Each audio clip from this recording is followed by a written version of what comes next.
வணக்கம். வாட்ஸ்அப் இது நமக்கு புதுசில்ல தான். ஆனா பிசினஸ அடுத்த லெவலுக்கு கொண்டு போகணும்னா நாம அதை யூஸ் பண்ற விதத்தை மாத்தியே ஆகணும். சரி, இந்த அனாலிசிஸ்ல ஒரு 30 நிமிஷத்துல எப்படி ஏஐ வச்சு வாட்ஸ்அப்ல உங்க பிசினஸ சூப்பரா லான்ச் பண்ணலாம்னு ஒரு வேகமான வழிகாட்டிய பார்க்க போறோம். முதல்ல இந்த நம்பரை பாருங்களேன். 2.9 பில்லியன். 2025ல உலகத்துல கிட்டத்தட்ட 2.9 பில்லியன் பேர் வாட்ஸ்அப் யூஸ் பண்ணுவாங்கன்னு சொல்றாங்க. யோசிச்சு பாருங்க, இதுக்கு என்ன அர்த்தம்னா உங்க கஸ்டமர்ஸ்ல முக்காவாசி பேர் ஏற்கனவே அங்கதான் இருக்காங்க. இது எவ்வளவு பெரிய வாய்ப்பு இல்லையா?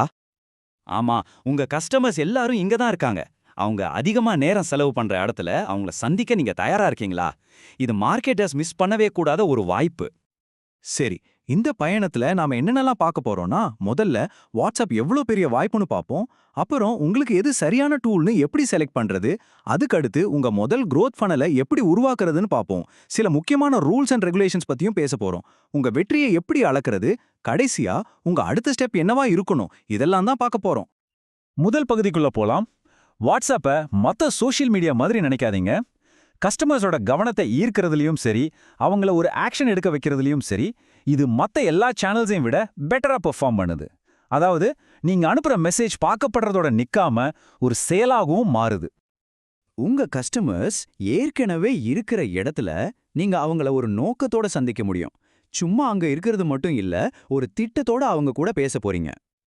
அடுத்தது ரொம்ப ரொம்ப முக்கியமான ஒரு விஷயம். வாட்ஸ்அப்ல உங்க பிசினஸ் ஆரம்பிக்கும் போது நீங்க எடுக்க வேண்டிய முதல் மற்றும் முக்கியமான முடிவு சரியான டூலை தேர்ந்தெடுக்கிறது தான். இந்த ஒரு சிம்பிள் கேள்வி உங்க முடிவை ஈஸியாக்கிடும். உங்க பிசினஸ நீங்க ஒருத்தர் மட்டும்தான் ஹேண்டில் பண்றீங்களா, இல்ல ஒரு டீமா வேலை செய்றீங்களா? இப்ப இந்த ரெண்டு டூல்ஸுக்கும் என்ன வித்தியாசம்னு பார்க்கலாம். ஒரு பக்கம் வாட்ஸ்அப் பிசினஸ் ஆப், இது ஃப்ரீ. ஒருத்தர் மட்டும் யூஸ் பண்றீங்கன்னா இல்லனா ஒரு சின்ன டீம்னா இது போதும். இன்னொரு பக்கம் வாட்ஸ்அப் பிசினஸ் ஏபிஐ, இது பெரிய டீம்ஸுக்காகவே செஞ்சது. நிறைய பேர் யூஸ் பண்ணலாம், அட்வான்ஸ்டு ஏஐ ஆட்டோமேஷன் எல்லாம் பண்ணலாம், அன்லிமிட்டடா மெசேஜ் அனுப்பலாம். ஸோ உங்க பிசினஸ் சைஸையும் தேவையும் பொறுத்து எது கரெக்டோ அதை நீங்க செலக்ட் பண்ணணும். நீங்க ஏபிஐ தான் யூஸ் பண்ண போறீங்கன்னு முடிவு பண்ணிட்டா உங்களுக்கு ஒரு பிசினஸ் சொல்யூஷன் ப்ரொவைடர், அதாவது பிஎஸ்பி தேவைப்படுவார். ட்வீலியோ அல்லது ஜோகோ மாதிரி கம்பெனிஸ் தான் பிஎஸ்பின்னு சொல்லுவாங்க. ஏன்னா வாட்ஸ்அப் ஏபிஐ கூட நேரடியாக கனெக்ட் பண்றது கொஞ்சம் கஷ்டம். இந்த பிஎஸ்பிகள் ஒரு பாலம் மாதிரி இருந்து உங்களுக்கு எல்லாத்தையும் ஈஸியா செட் பண்ணி கொடுப்பாங்க. சரி, செலவு விஷயத்துக்கு வருவோம். இதுக்கு எவ்வளோ ஆகும்? ஏபிஐல ஸ்டார்ட் பண்றதுக்கு செலவு ரொம்பவே டிரான்ஸ்பரண்ட் தான். மெசேஜ் அனுப்புறதுக்கு ஒரு சார்ஜ், பிளாட்ஃபார்ம் ஃபீஸ்னு எல்லாம் சேர்த்து மாசத்துக்கு ஒரு $75 இருந்து $500 வரைக்கும் ஆகலாம்.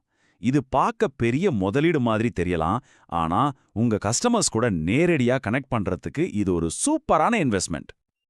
ஓகே, டூல்ஸை பத்தி பார்த்தாச்சு. இப்போ ஸ்ட்ராட்டஜிக்கு வருவோம். நீங்க அனுப்புற ஒவ்வொரு மெசேஜும் உங்க கஸ்டமரோட பயணத்துல ஒரு முக்கியமான கட்டத்துல இருக்கணும். இதைத்தான் நாம growth funnelனு சொல்றோம். இது ஒரு சிம்பிளான 4 ஸ்டேஜ் ஃப்ரேம்வொர்க் தான்.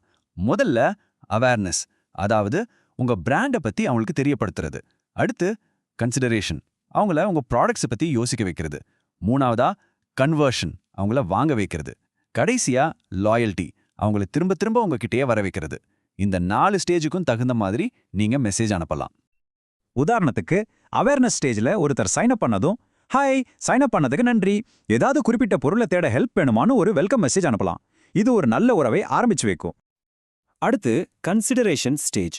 கஸ்டமர் இன்னும் யோசிச்சுட்டே இருக்காரா, அப்போ ப்ராடக்ட் எப்படி உங்க பிரச்சனையை தீர்க்கும்னு இங்க பாருங்க அப்படின்னு சொல்லி அவங்களுக்கு யூஸ்ஃபுல்லான இன்ஃபர்மேஷனை அனுப்பலாம்.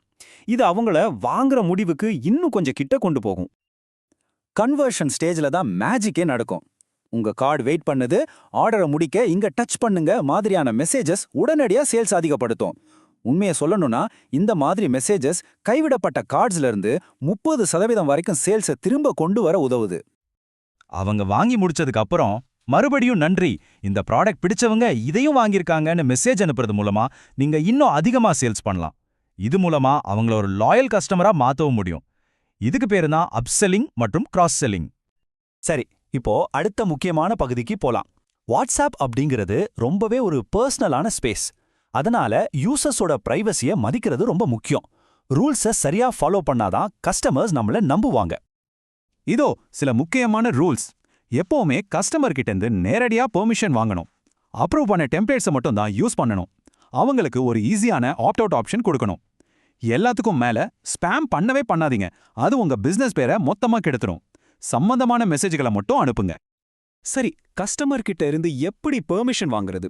உங்க வெப்சைட்ல செக் பாக்ஸ் வைக்கலாம், பர்ச்சேஸ் பண்ணதுக்கு அப்புறம் கன்ஃபர்மேஷன் பேஜ்ல கேட்கலாம், இல்லனா கிளிக் டு வாட்ஸ்அப் விளம்பரங்கள் மூலமாவும் பெர்மிஷன் வாங்கலாம்.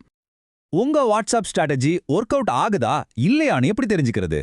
அடுத்ததா உங்க வெற்றியை அளக்கிறதுக்கு தேவையான சில முக்கியமான மெட்ரிக்ஸ் பத்தி பார்க்கலாம்.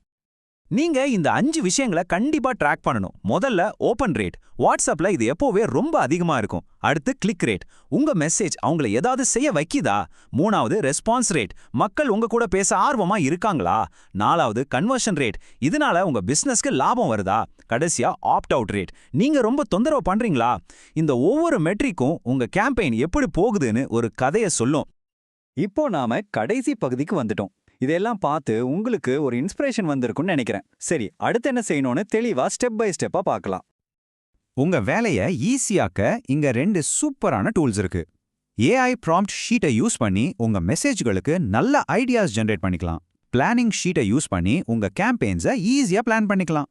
இது ரெண்டும் உங்களை வேகமா வேலை செய்ய வைக்கும். அப்போ உங்க முதல் கேம்பெயினை எப்போ ஆரம்பிக்க போறீங்க? பாருங்க, இந்த கேள்வி ஒரு முடிவில்ல, இது ஒரு ஆரம்பம். இன்னைக்கு நீங்க கத்துக்கிட்டதை வச்சு உங்க முதல் மெசேஜை இன்னைக்கே பிளான் பண்ண ஆரம்பிங்க. கத்துக்கிட்டதை உடனே செஞ்சு பார்க்கறதுக்கு இதுதான் சரியான டைம்.